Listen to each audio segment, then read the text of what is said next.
to do this for a long time. Okay. I have the summary on top, then the details are attached because I updated 5 accounting policy and procedure. Okay, thank you. The very critical one. But Thank I you. start Oh. when everybody's here. Thank you. Should I wait for them? Yeah, let's wait. Is it coming down, Ricardo? Pass it down. Yes, he's on his way. Just went to get him. Thank you, Rose.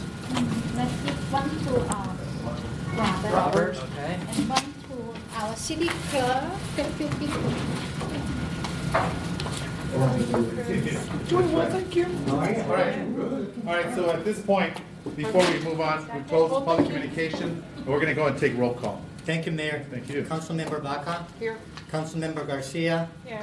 Councilmember Rubio is not yet present. She'll be here shortly. Yes, sir, tk you. Mayor Pro Tem Pacheco. Here. Thank you, sir. And Mayor, you're here. Yes, sir. Thank you, sir. Thank you very much. All right, so moving at this point, we'll give the stage over to Rose. Okay. Good evening, Honorable Mayor and City Council.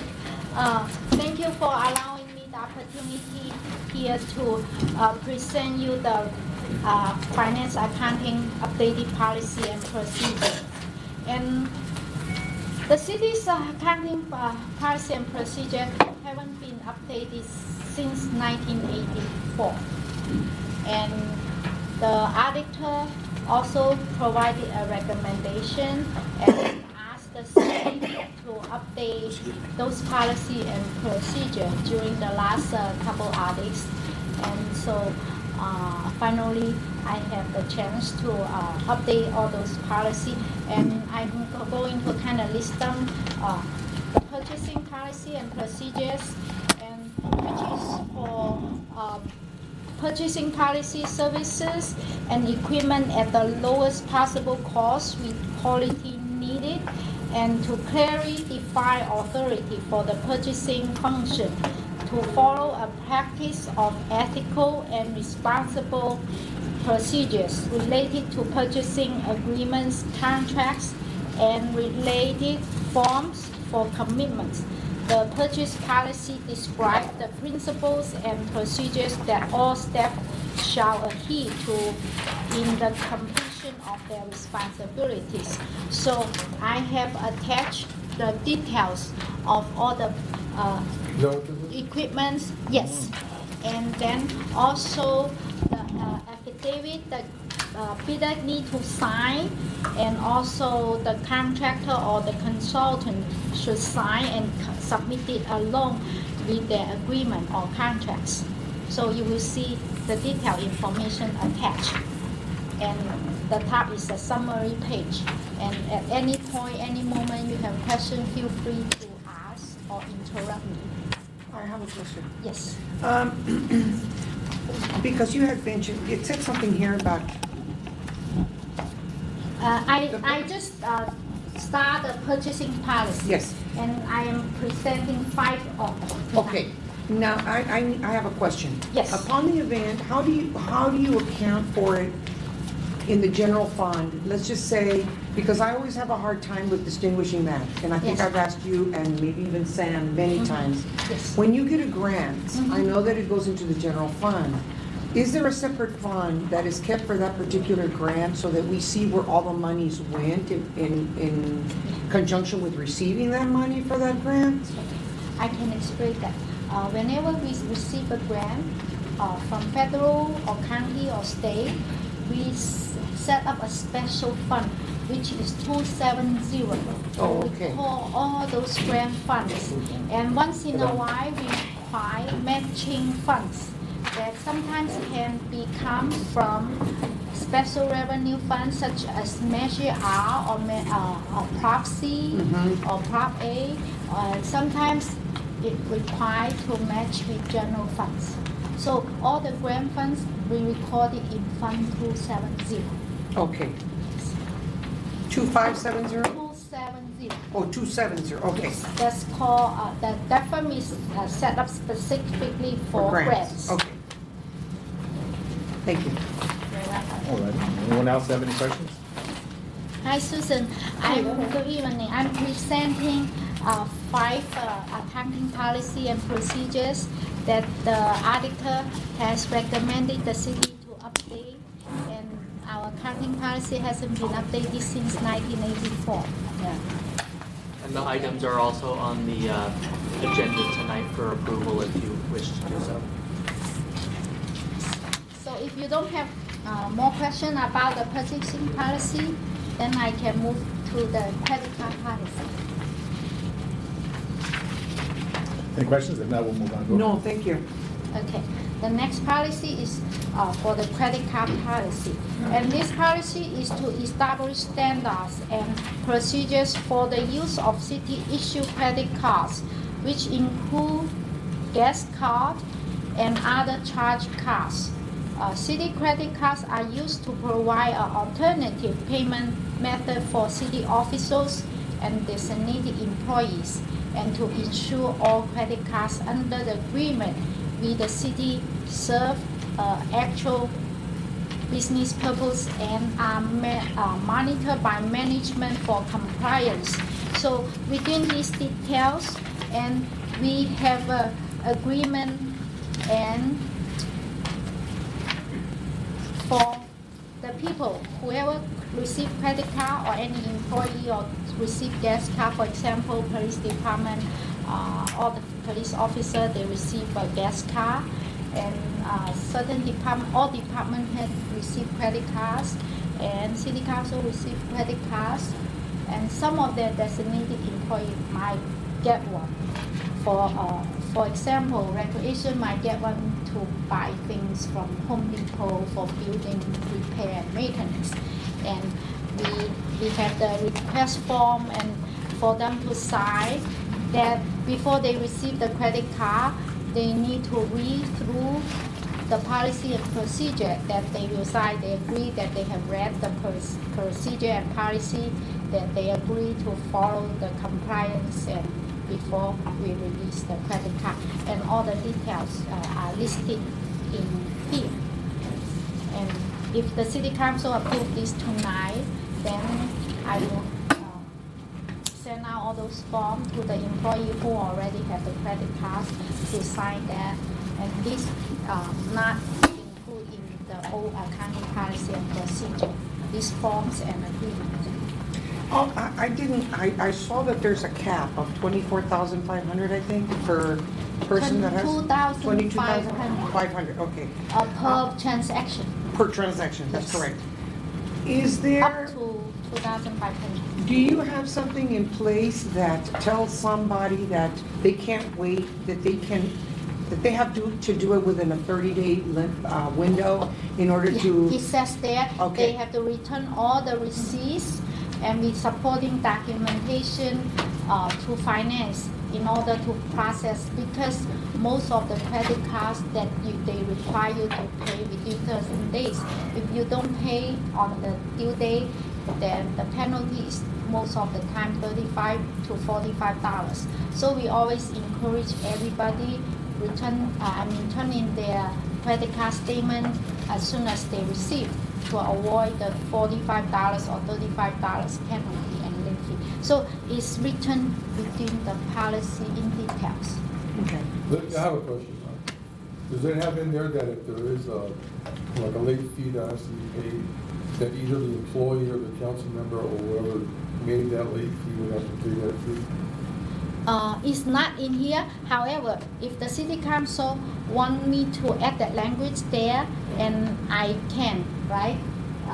City attorney? yes. Now, meanwhile, I just say I say in the policy that they need to turn in their statement of bill as soon as possible, and that to avoid late fee, if there is any late fee, it will be charged to the departments, the related department. Let's say finance turn in the statement late, then we incur $45 late fee, then it will charge to finance department's budget. But I kind of I don't know if it's I legal don't think you to can charge make them pay. the You can employee. discipline them for not following the policy, but I don't think you can make them pay for something that is city The other property. thing, though, we could do if there's a repeat offender, is they could lose their credit card, we can take it away. Yeah. Rose and I Can would ask have a that question? ability. Even with a city employee or a council member that has a credit card, Yes. that statement is coming to the city though, right? So why would there be a late fee? It's sent to for example, Shannon have a credit card. The statement will send to Shannon's name to him. I have Just one, that? it will send to To me, the city, to the yeah. city, but it with individual's name. And so we will itemize the charges on it with their explanation. And then, for example, Parks would send me theirs, I would approve it, and then it would go into payment. So if they didn't submit it to me on time, it could end up with a late charge, but I think it's very rare, isn't it? Because who's actually paying It happened before, Yeah. but it doesn't happen very often lately because we keep, actually everybody kind of cooperate.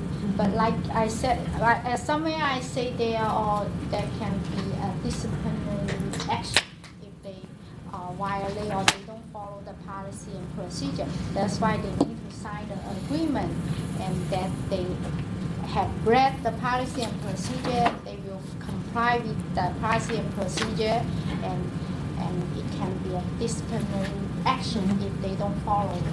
Yeah, the Which reason- including the, if they turn in the bill late and things like that. And the reason why I ask is because I don't think we get the bills. I think the bills come I think sent to Rosa. Rosa. to Yeah. Rosa.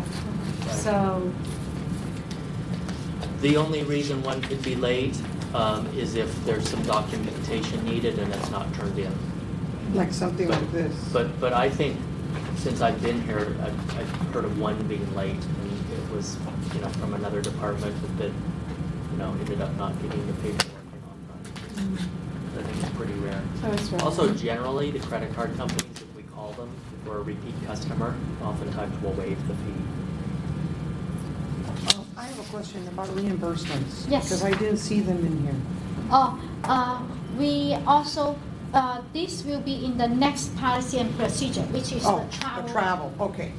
Actually, this one, I can now copy the. Is there a form like this one for the reimbursements? Yes, Okay. and Sorry, when I Rose, go I to didn't- the next one, don't, didn't look take at your that. time, it's on number 3. Yeah. When you go to number 3, and the form is at the end of the number 3, like right here.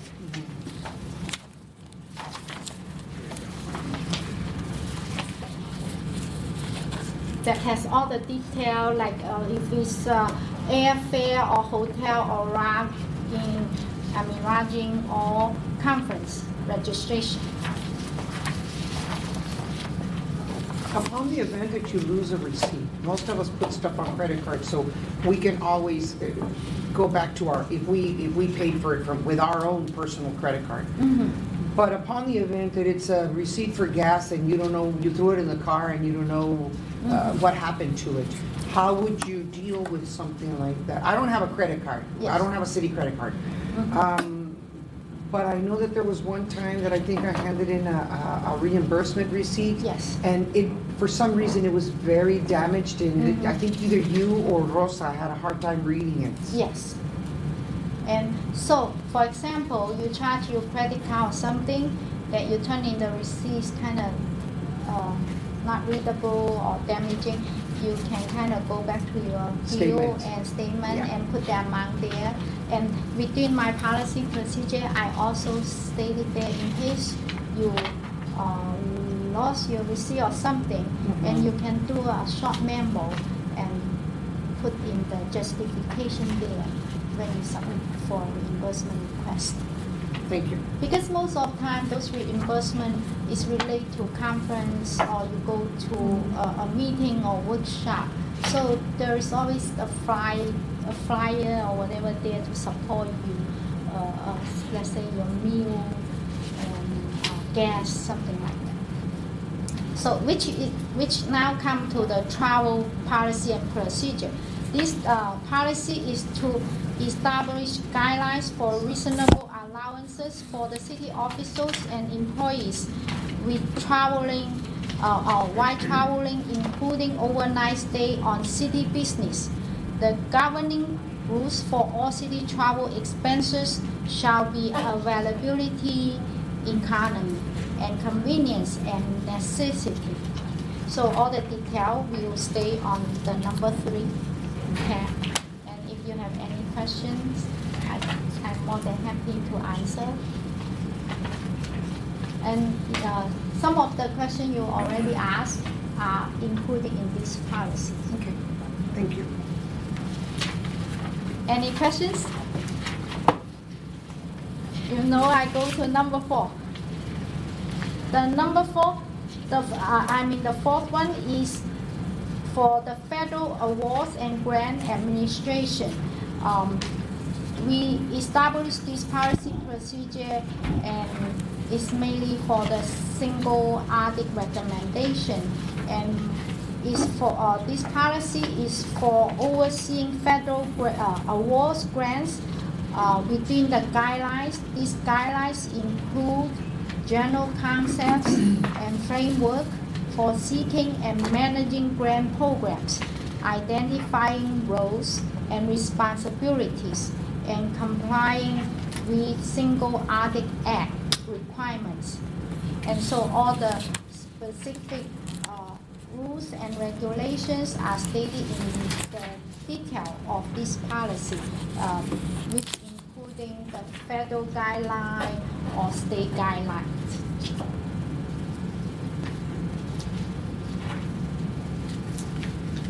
Such as how we handle CDBG money or HUD grants or other federal grants. Any questions? No? No? Thank Then you. I go to the 5th one. Actually, this city, like back then, in 2016, when there is the fraudulent issue, one of the city finance manager stole 4.3 million. At that time, I submitted informal policy procedure presented to the city council right here, but it hasn't been formally adopted by the city council. So tonight I included here, and this policy is to establish guidelines for ACH and wire transfer policies and procedures for the city to have effective check and balance, internal control, prevention of fraud, and promote the financial soundness of the city.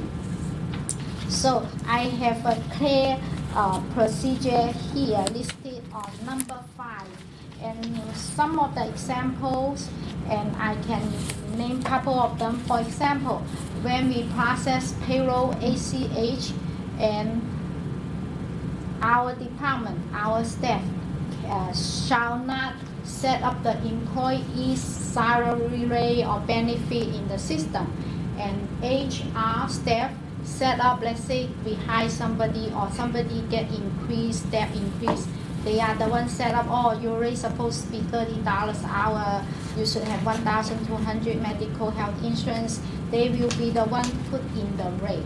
And so finance, if we process the payroll, we have the freedom to put in all those rates. Then it's not check and balance. And so that's one of the procedure. And the other procedure is the finance manager and director have no access to hit any button to wire the money. My accountant will hit the button once the payroll process done. We review the payroll, we review the tape or the amount, or it's good, then we authorize that, and then we submit the report to the accountant to submit the wire transfer. And me and my assistant cannot hit any key. So that's how we prevent it. And the other example, the fraud from other city, that accounting manager, he has all the access to do wire transfer, to do the dollar amount, no limit, and all this. That's how that happened, because it's without control. And I have a clear step listed here that you will see how we can prevent such thing happening. Okay. And that's it. I completed my presentation for the accounting policy and procedure. And I also want to let the City Council know in the second meeting in March, I will present you the audit result and mid-year budget review. Thank you. All right, so let me just go on the agenda. It will go to tonight's agenda for approval. If you all agree and like to put this in place. And also the auditor require and wants the city to implement that and to get rid of the finding from before. Because in the past, they recommended many times, no one have updated this. So Who's they, that? in the past, it has not been updated. So they have been giving the city findings to The auditor. auditor. Oh, the auditor. Yeah, so they recommended us to update all this to implement this also. Otherwise, the findings will stay in the article. Okay. Rose? Okay. All right, so at this point, we're going to go ahead and go into closed session, so we'll ask everyone to please